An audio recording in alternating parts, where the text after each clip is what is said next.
Today I'm joined by Simon Baseden. Simon's the owner and director of AAC Group, which is a specialist provider in air source heat pumps and heat, ventilation and air conditioning. So welcome, Simon. Thank you. Welcome, and nice to meet you. Yeah, likewise, Simon. Thank you for joining us. So look, Simon, for anyone that doesn't know AAC Group, how would you describe what you do and who you do it for? Okay. So we're a small SME that is specializing in heating, ventilation, and air conditioning. Generally, we were a strong commercial background, so we were doing design and build for projects that were in sort of well-known schools, churches, commercial buildings like medium-sized offices, so small and medium offices. That could be sort of for clients locally, all the way up to London, sort of mainly Kent and Southeast London. Um, but we also do chemical factories, specialist control labs, and various other things like micro power stations. Wood furnace type power stations and a couple of other technologies. And so the reason we are kind of so broad is because my personal background is full apprenticeship from a real big company that was a full agent for Carrier, which is one of the biggest, and United Technologies, one of the biggest manufacturers in the world. So I was fortunate enough to have multiple years of training and multiple different qualifications from corrugate registered gas, qualified electrician,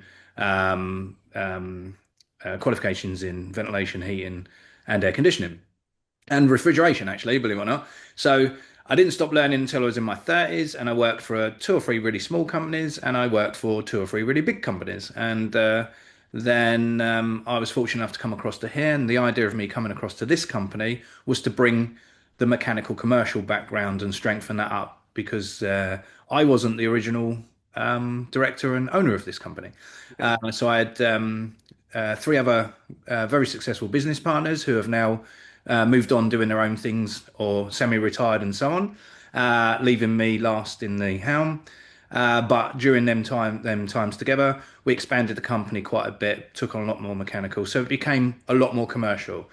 Since the pandemic, we've revolved back down to core because obviously, like many companies, and I would imagine most companies in the country, when the work all calmed down and died off, we some customers disappeared, some customers didn't renew, some customers went bust, some customers moved on. There was a whole mixed bag. So we recovered to about 50%, and some staff left, some staff started their own businesses. A lot of that went on over the several months everyone was off. So I think that talking to many people I know in the industry, that happened a lot across our industry, especially the construction industry that I know of.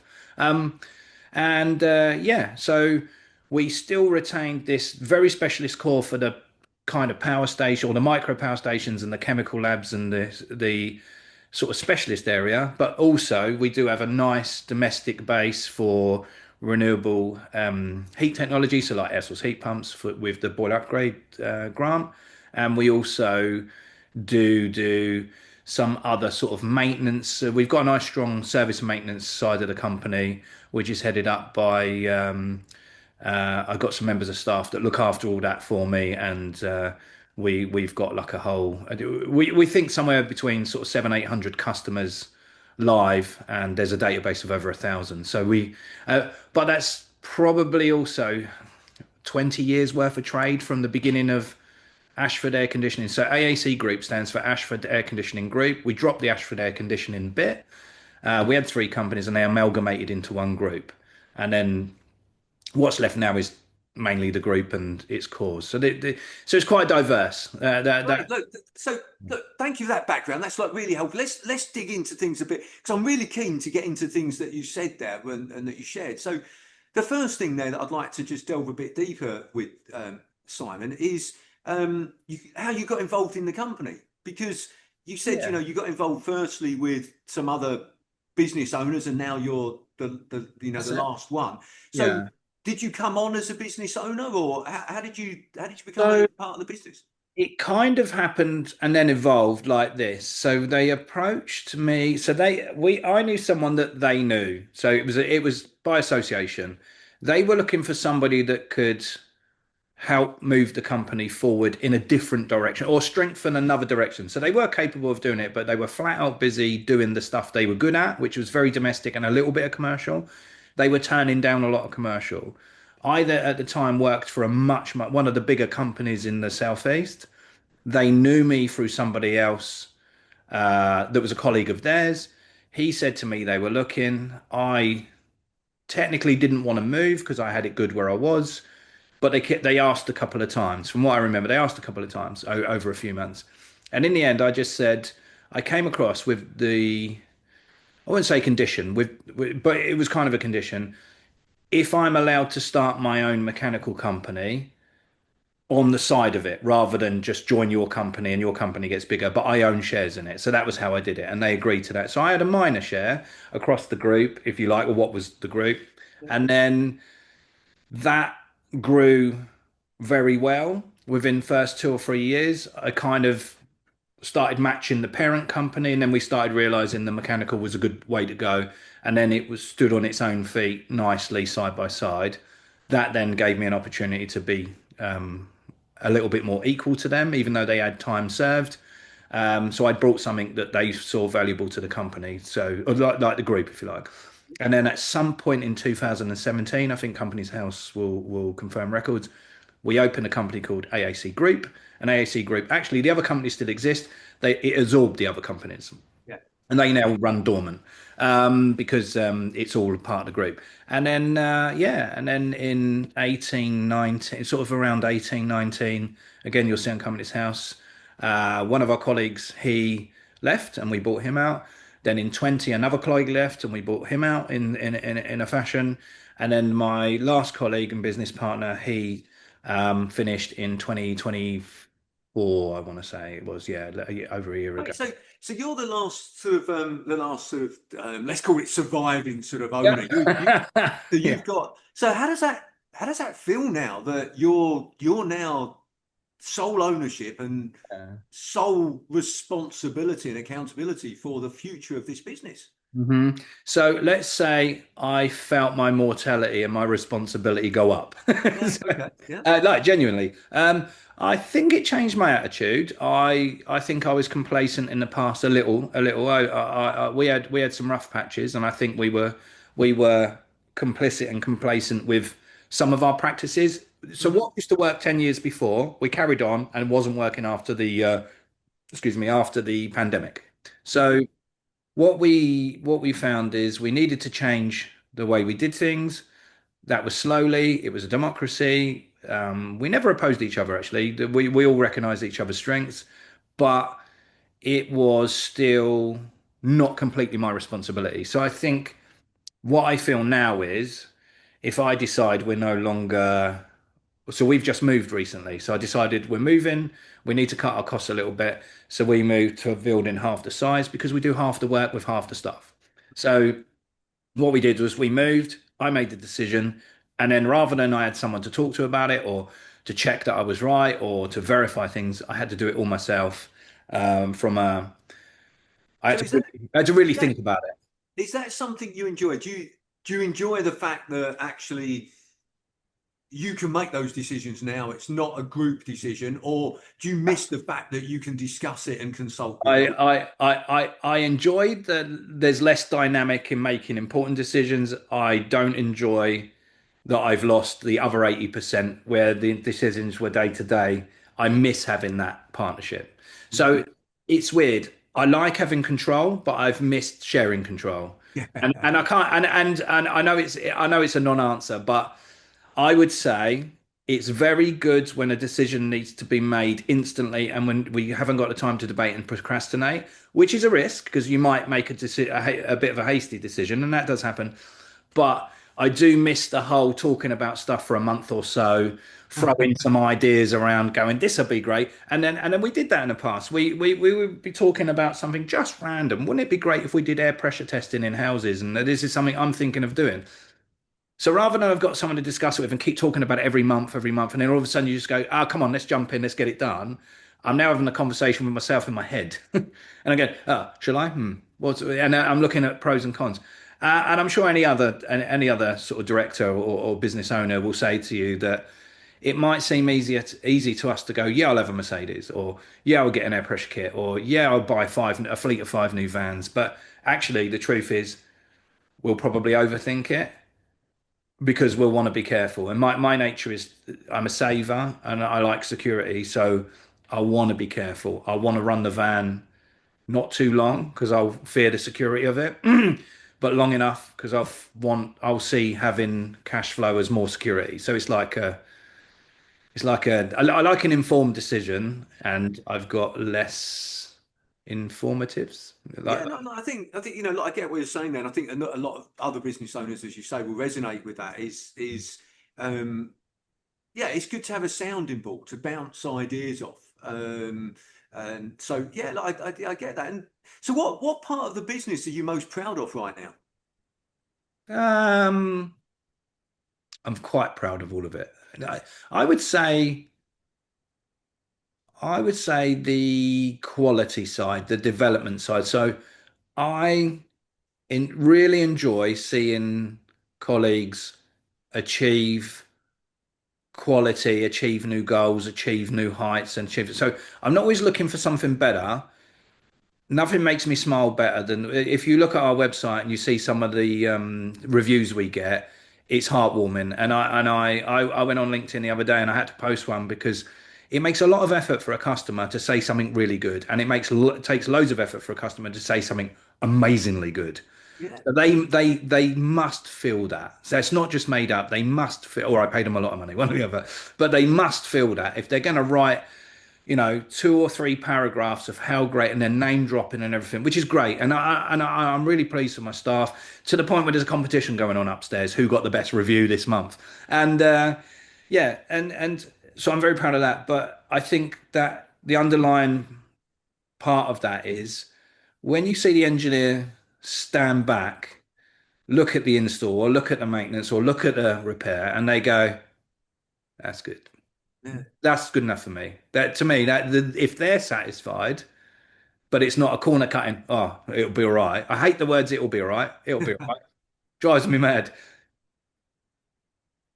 One of our engineers the other week, we were all working, we were all busy, and he's hoovering up, and he stood back and went, "I think I left that cleaner than we started." What a great attitude! And Yeah. to me, I notice stuff like that. I go, I just like the way you stood there and went, "Yeah." And so that's what I'm proud of. Yeah, everything Excellent. else around that is great. If So, if you could wave a magic wand and instantly solve one challenge in your business right now, what would that be?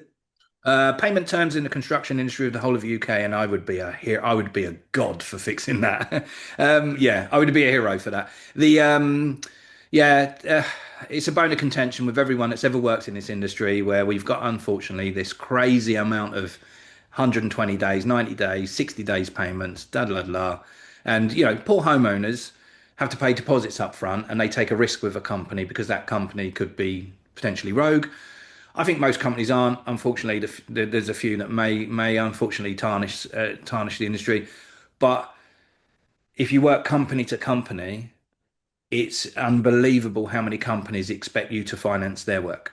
So, if you're a 20, 30, 50, 100 million pound company, and we work for plenty of them, yeah, the payment terms are, or even trillion-pound companies, we've worked for some of them. Yeah, payment terms are 90 days plus 10 when we can fit you on a payment run. And would you mean, why are you moaning? Well, we're a tiny little company with a little bit of money, and you want us to do a 100 grand job. I've got to give you 100 grand for half a year. We can't do it. So, yeah, my magic wand would be that, or less doom and gloom on the news. That would be my other one because it affects us. I think it affects the staff. I think it affects us as people. And I think if we're affected, if we get up in the morning and we can see that the world's having a hard time, the day's a hard day. And I think, I'm not saying everyone should go to work and go, yay, I'm going to have a good day at work. But wouldn't it be nice to go to work and go, all right, let's see what we got to do. Let's get it done. I like a let's get it done attitude. So how do you fix that in your business? Because that's obviously a bigger world problem. How do you Yeah, fix if sure. you were to focus on your business? How do you fix that aspect that there is a lot of doom and gloom on the news? How would you Yeah. fix that in your business? So I'm going to quote my partner here, and she's amazing, and same as some of my colleagues here are amazing too. But my partner said to me, "Fix what's important, encourage where it's needed, and remember you're a team." Yeah, so it's Love that. Really cool. yeah. She's a wise young lady, and but yeah. So sometimes I'll get raveled up in a thing at work. It will be as someone don't want to have their coffee there, or someone took someone's tour, and then I'll be like, oh, how can I fix the world to do with this? But actually, some things you just make a rule and it prioritizes, and other things you make more effort. So I would say, to directly answer your question, I encourage everyone to remember it's just a job. So I'm looking at it now, it's just a job. But if you do the job good, you get reward out of it. I get reward out of it. We can all earn a bit more money maybe later, and we're all coming to work to make sure we can pay our rent, our mortgages. If we can be friends together, or if we can enjoy each other's company or work together nicely, that's just a bonus because we've all got to come to work. Even I've got to come to work. So let's just, Look, I think that's a great thing. I think, look, this whole idea of this concept, because if you do read the read the news, watch the news or whatever, it can get you down. But actually, what your partner said there, and we actually sort of mentioned it before we came on here, is control the controllables. There's no point in worrying about things that you can't control. yeah, Try and not let them influence how you run your business or how people feel in your business, because you yeah. can't control them. So yeah, look, I think wise words, as you say, from your partner there. And when you think about 12 to 24 months ahead, Mm. what what does the business running really well actually look like for you? I would say if we can get a couple more processes in place that things run slightly smoother, we're doing very well. So I don't want to give the wrong impression. We're doing extremely well actually, and there's a lot to be proud of. But I'm I'm an idealist, and it's not very. It doesn't mix very well with business in a sense of I think things should work in an ideal way in an ideal world. So you can see the things I'm concentrating on. Everyone's a bit sad, and the news is a bit too much. And well, in an ideal world, the news will come on and go, oh, it's going to be sunshine today. Nothing to report. No one hates each other. So it doesn't work like that. Yeah. So to compensate that, I think.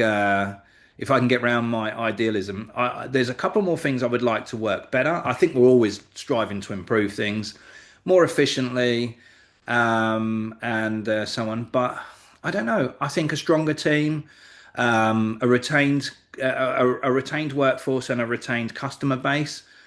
I would like to. I'm not in a rush to expand it to triple the size. People think I'm mad because we've got a solid base of 20 years. It takes a lot to get to that point. That's thanks to previous business partners, efforts we all made together, and the legacy goes on. So I think, yeah, stronger customer base, a few more skills in the company, and maybe 10%, 20% expansion maximum. But so slow and steady, and I'm that's my idealism. What I should be aiming for is double the money, double the size, big customer bases, landing big contracts, and actually I'm trying to be more selective, work where experts at. In fact, we're beyond experts at. More of that. Yeah. Let's be really good at this job rather than we can do all of this. Let's just grab what we can get. We definitely had a profile many, many years ago. Every phone call in a building was money, was a job, and we took it, and we tried to take it, and we tried to negotiate to get it. Now it's we're busy or we're fully booked, but if you'd like us to help you, it's in 7 weeks' time. If somebody's willing to wait for you, and don't get me wrong, I know that goes against many other business practices, then and they want to pick you because of your reviews, because of your reputation, everything, they'll wait for you. Unless it's an emergency job. And then sometimes we try to be flexible and we prioritize service contract type customers. So if we've got a customer that's got 300 units like we have, and we work for them, I don't know, sort of like 70, 80 days a year. If they need something, they get prioritized. And I'm sure that's a pattern to any business. So just improving all of that really. And think, unfortunately, there's no such thing as on standby engineers in the cupboard waiting for a job. You can't react to everything straight away. And we're in a reactive and services industry. So it's just managing that better. So, but yeah. Yeah, look, what's I think is interesting there is that you know you mentioned there what you should be focusing on, Mm. Actually, I think it's more about what you want as a business owner for your business. There's no norm or standard of right, this is what should be happening in a business, because you then might create a business that isn't actually what you want. So the key thing is Yeah. is creating a business that you want because you're the owner of that business. So Mm. look, there's one question I like to ask everyone that's kind enough to join me on this discussion, and that's, what is the best advice that you would give to an 18-year-old you?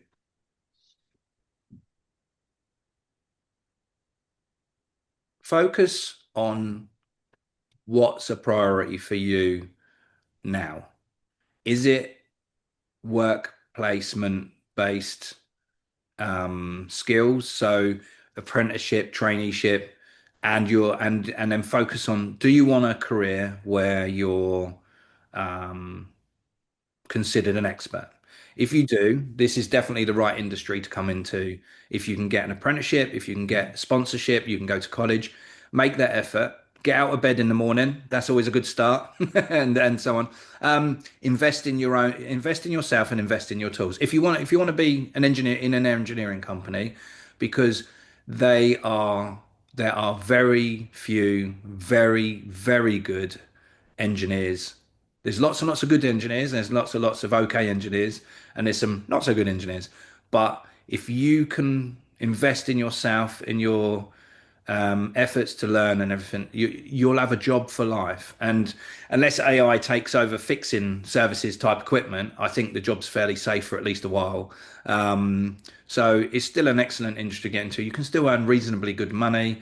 It's not, banker type money, and we're not talking hundreds of thousands, but I think, and you have an opportunity to run your own company. It's a very popular company to have in the UK. Is there something in services, something in construction, and then just pick a skill, whether it's carpentry, electronics, electrical engineers, heat and ventilation, air conditioning, and often some of them are transferable. So I was originally refrigeration, air conditioning, then gas, then quite a fully qualified electrician, and then back towards more air conditioning, and then back towards design, and then now I ended up being design engineer, and so on and so forth. So you just keep learning, but it all applies to the one you did before. And now I probably am skilled at most of it, but I'm focusing more on air handling, air conditioning, and renewable technologies because it's all exciting. And the last 10 years, that's what the exciting stuff is, isn't it? So I've been able to adapt. So, and we're unusually, instead of heating engineers and plumbers, which is the most common way to go into air source heat pumps in home, we're the other way around. We're air conditioning and mechanical ventilation. It's another path, but yeah, the bit we're learning is to be better plumbers, where the bit the plumbers are learning is to be better heat pump designers. So we've been designing heat pumps for 20 years. So we had the hard bit, we had to learn how to plumb. Although we were all right at plumbing, so we just did some courses and did some things, and I took on a couple of plumbers that are fully qualified, and so we filled the gap.